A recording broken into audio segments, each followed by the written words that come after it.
म सुवर्ण महर्जन बाल रमन बाटिका मन्टेसरी pre school चलाउँछु मैले एज अ प्रिन्सिपल चाहिँ फाउन्डर प्रिन्सिपल म बाल रमन बाटिका मन्टेसरी प्री स्कुल नयाँ बजारमा छु। सो मैले देखिरहेको थिएँ यहाँको स्टुडेन्टहरूले जिम्नास्टिकको प्र्याक्टिस गरिरहेको हामीले देख्यौँ। अब जिम्नास्टिक खेल एउटा नेसनल गेम भए तापनि अन्तर्राष्ट्रिय स्तरमा गेमहरू खेलिरहेको मेडलहरू जितिरहेको एउटा इतिहास छ जिम्नास्टिकले। मदर अफ स्पोर्ट्स भनेर चिनिन्छ जिम्नास्टिकलाई।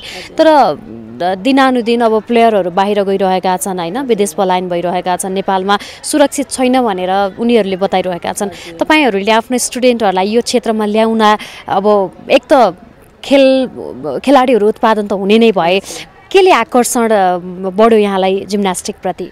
हजुर, खासमा चाहिँ अब हामी प्री स्कुल है, प्री स्कुल भनेको हाम्रोमा अब 2 वर्षदेखिको नानीहरू आउँछन् अनि हामीले पनि स्कुलमा एउटा स्पोर्ट्स राख्नुपर्छ है।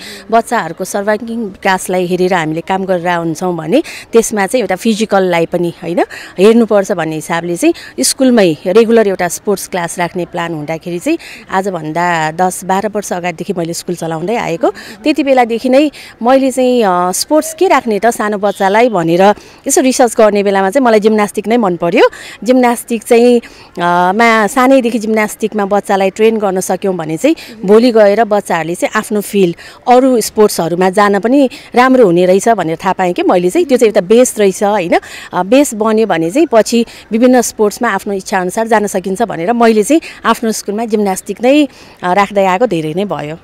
सो 2 वर्षदेखिका स्टुडेन्टहरू हुन्छन् भन्नुभयो, त्यति सानो उमेरमा क्यारी गर्न सक्ला त? एकदमै 2 वर्षको हाम्रो चाहिँ अब सबै अहिलेसम्म 2-3 जना टिचरहरू चेन्ज चाहिँ हुनुभएको छ, तर सबै प्रोफेसनल। अहिले पनि हाम्रो रिकेश तामाङ सर यही जुन लेभल टेस्ट गर्दै हुनुहुन्छ त्यहाँ नै हुनुहुन्छ। त्यसरी चाहिँ एकदमै प्रोफेसनल एक्सपिरियन्स एक्सपर्टहरूसँग बच्चालाई ट्रेन गराउने बेलामा चाहिँ उहाँहरूले चाहिँ बच्चाको लेभल अनुसार गराउनुहुन्छ कि अब पिजीकै बच्चाहरूलाई पनि 2 इयर्सको बच्चालाई पनि उहाँहरूको लेभल के छ त बेसिकदेखि एक्सर्साइजको रूपमा लग्नुहुन्छ उहाँहरूले।